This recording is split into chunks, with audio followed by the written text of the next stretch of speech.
Vamos a darle la voz a nuestro compañero de Psicología y Ciencias de la Comunicación también, Óscar Illescas Domínguez. Y una pregunta, precisamente que deviene de lo que acaba de, entre las cosas que dijo la maestra Norma Alicia Pimienta, es de que ¿cuántos estamos aquí?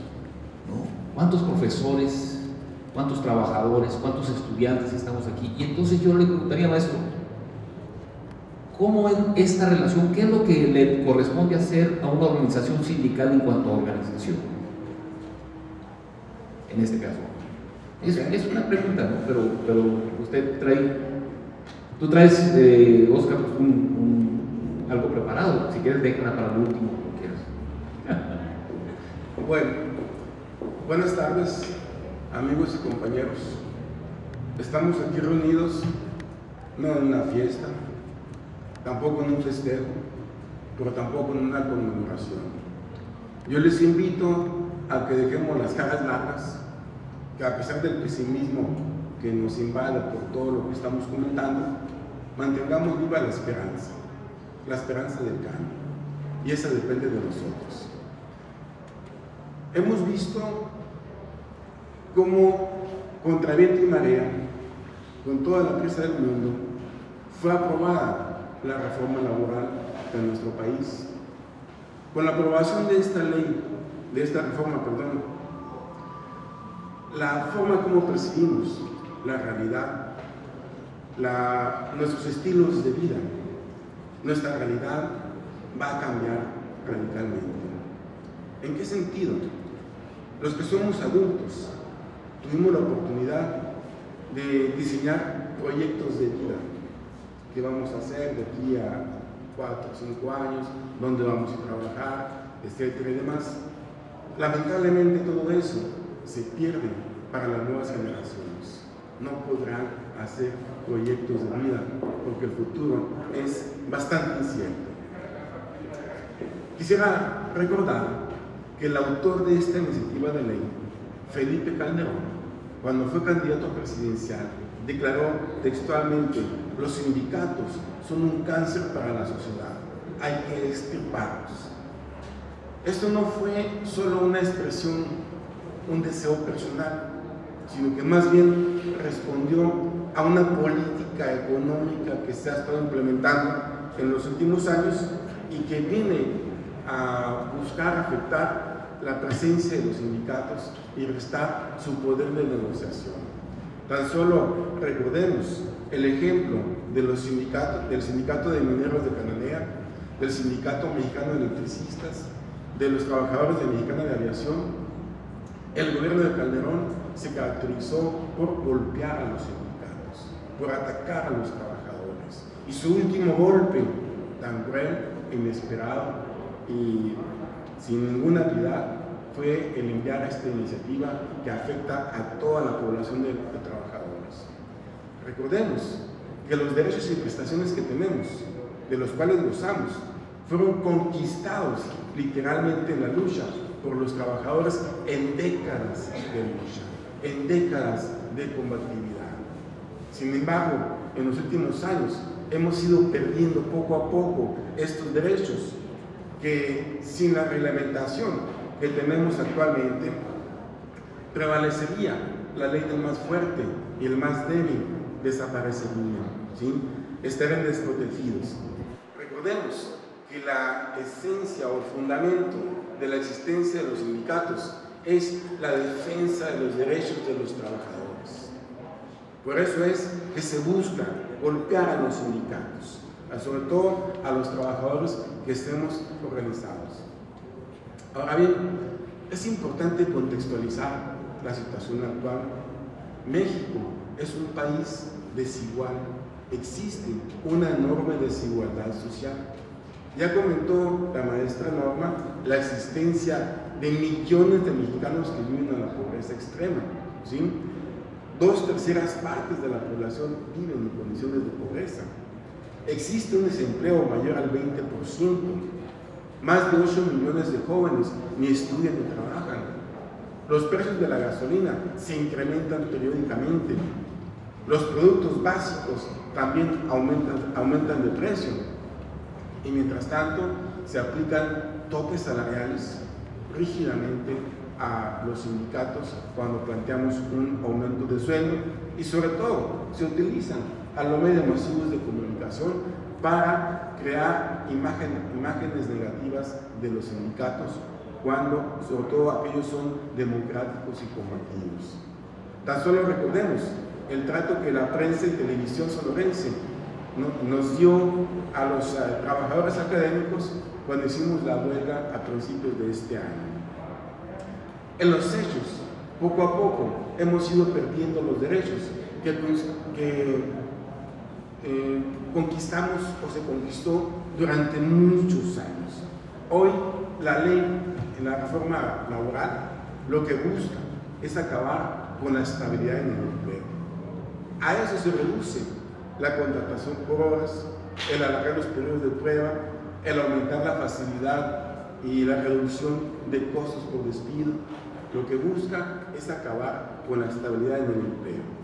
Todo esto afecta a toda la población mexicana, principalmente a la juventud mexicana, ¿sí?, cuyo futuro ya de por sí se presentaba incierto ante los problemas de desempleo que veíamos, pero que hoy,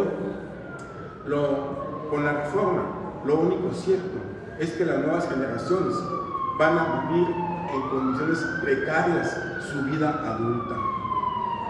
¿Cuáles son las consecuencias psicosociales que provocará esta reforma? Tendríamos que tomar como punto de partida que el trabajo que desarrollamos nos da una identidad psicológica, una identidad psicosocial.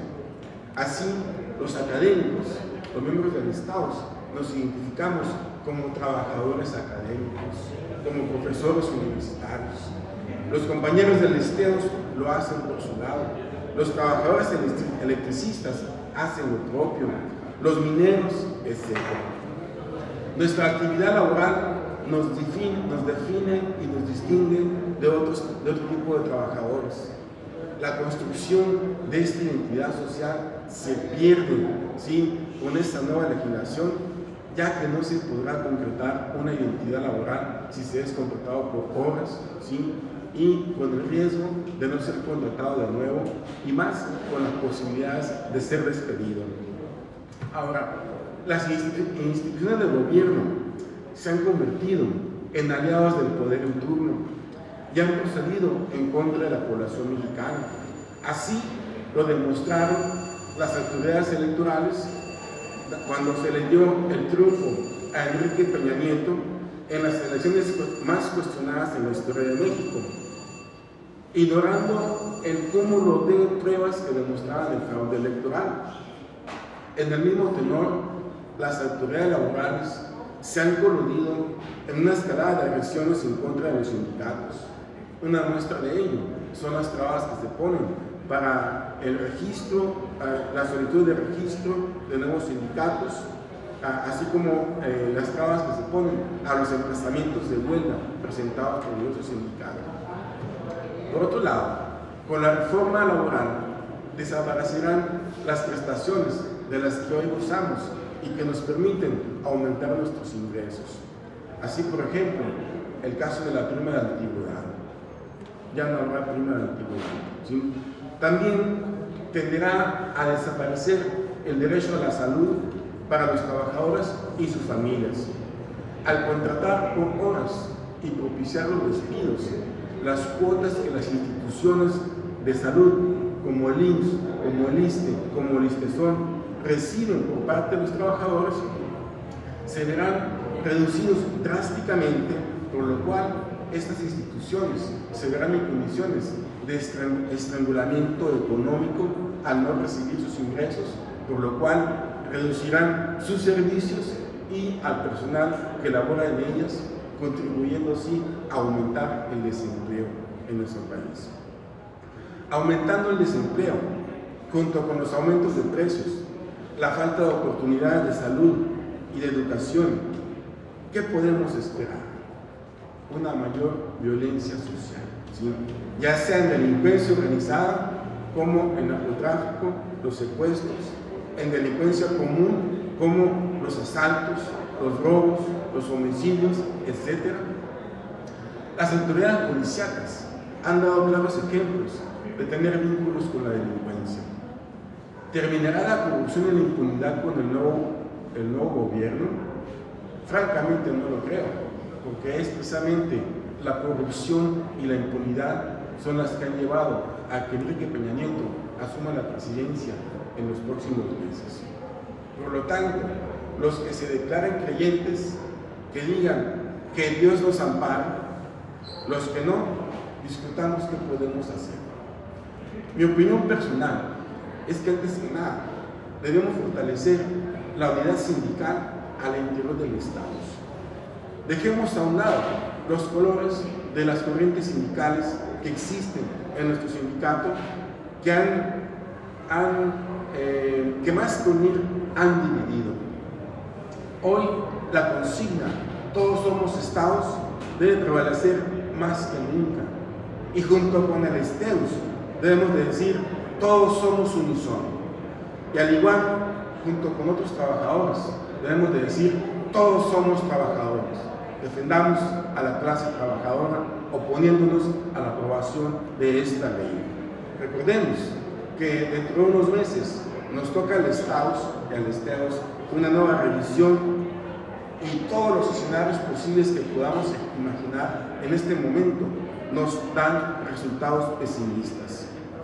Debemos también ampliar el vínculo con otros sindicatos hermanos, empezando con el sindicato hermano esteus y siguiendo con los sindicatos y agrupaciones sociales independientes del Consejo Sindical Permanente. Aun cuando los dirigentes de algunos sindicatos sean charros o controladores, y debemos tomar en cuenta que las bases podrán estar en desacuerdo con sus dirigentes. Vivimos tiempos de crisis, y una de estas crisis es la crisis de la relación dirigente-dirigido, líderes y seguidores, y en los sindicatos no es la excepción. Máxime si les damos o socializamos esta información de cómo nos afecta o cuáles son las consecuencias sociales de la aprobación de la reforma laboral. Lo mismo podremos decir de los militantes de base del PRI y del PAN. Démosle un voto de credibilidad a los ciudadanos que, formando parte del pueblo, se han afiliado, participan o militan en estas instituciones políticas. De la misma forma que podemos hacer una distinción entre el gobierno mexicano y pueblo mexicano, podemos distinguir entre dirigentes partidistas y militantes de base. Ahora, por otro lado, pensemos que si nosotros, los académicos, somos la élite de la sociedad, la gente pensante, los que manejamos la información, tenemos que venir a foros a que nos expliquen cuál es el impacto social de la reforma laboral. ¿Qué podemos esperar del grueso de la población que está más desinformada que nosotros? El impacto de la reforma laboral afectará a la mayoría de la población. No hay aspectos positivos. Quien vea aspectos positivos pertenece a la cúpula dominante. La reforma laboral solo beneficia a los grandes empresarios al quitarles trabas legales para despedir a quienes no se impliquen a sus intereses particulares. La reforma laboral tiende a satisfacer intereses particulares y causa un enorme daño social. Más allá de lo local, viendo el escenario nacional, necesitamos coordinar acciones con otras agrupaciones políticas y sindicales del país que se están movilizando en este momento en contra de la aprobación de la reforma laboral. Es importante recordar que no estamos solos, no somos los únicos afectados. En ese sentido, las condiciones están dadas como para que impulsemos la consigna de un paro nacional de labores hasta lograr que la aprobación de la reforma laboral se eche atrás, dé marcha atrás. Quizá esta propuesta suene algo radical, pero pensemos un momento. No es un cambio radical lo que nos están haciendo al mutilar nuestros derechos. Nuestro futuro y el futuro de nuestros hijos y de las nuevas generaciones está en riesgo y depende de nosotros que aceptemos que nuestros hijos sufran las consecuencias de nuestra inacción y pasividad. Muchas gracias. Si nos quitan la esperanza, la capacidad de soñar, se termina todo. Podemos estar en condiciones de esclavitud, podemos estar tocando fondo, pero si pensamos que es un momento transitorio, que todo puede cambiar, nos podemos levantar. Una forma de hacerlo es cambiar nuestra actitud ante la vida. La actitud la definimos en psicología como la predisposición favorable o negativa hacia un evento, situación o sujeto. Las condiciones actuales nos pueden generar una actitud pesimista, pero si pensamos que somos seres cambiantes, que estamos evolucionando, que tenemos una doble evolución como individuo y como especie, como individuos transitamos en diferentes etapas de desarrollo psicológico, desde la niñez, la adolescencia, la pubertad, la juventud, la adolescencia. Vamos cambiando constantemente. No nos damos cuenta, pero estamos cambiando. Pero si reflexionamos, hoy somos diferentes a lo que éramos hace 5 años, a lo que fuimos hace 2 años. Vamos cambiando. Como especie, como humanidad, también vamos cambiando. Yo veo con tristeza, con coraje, lo que pasó con las elecciones, lo que están haciendo, pero veo también con optimismo, con alegría, la participación de la juventud, que en estas elecciones fue uno de los ingredientes principales, un elemento nuevo que se dio en las elecciones. Entonces, yo pienso que en el entorno más pesimista que tengamos, si mantenemos la esperanza de que todo va a cambiar, que pensemos aquello de que no hay mal que dure 100 años, ¿sí? Que si no nos toca a nosotros, nos tocará a nuestros hijos, ¿sí? Pero algo tenemos que hacer. Y fundamentalmente la premisa de que hay una construcción social de la realidad en donde nosotros podemos participar activamente en cambiar el status quo, en cambiar la sociedad. Quizá Peña Nieto se imponga y esté como presidente, pero eso no nos va a quitar la vida. No debe ser motivo para que nos quitemos la vida en ningún momento, porque somos figuras significativas para las personas que nos rodean, que es nuestra familia. Tenemos que sacar fuerzas de flaqueza para poner el ejemplo, ¿sí? De tal forma que ellos sigan luchando también por cambiar todas las injusticias que sean posibles de hacerlo en la sociedad. Y una manera de hacerlo es en forma colectiva y organizada. No estoy solo, hay mucha gente junto a mí que está padeciendo lo mismo. A través de la comunicación podemos nosotros tomar algunos acuerdos para realizar algunas acciones que contribuyen a generar ciertos cambios, que quizá sean muy lentos, pero los cambios se van a dar irremediablemente. En ese sentido, mi respuesta es mantener la esperanza en todo momento y nuestra capacidad para soñar.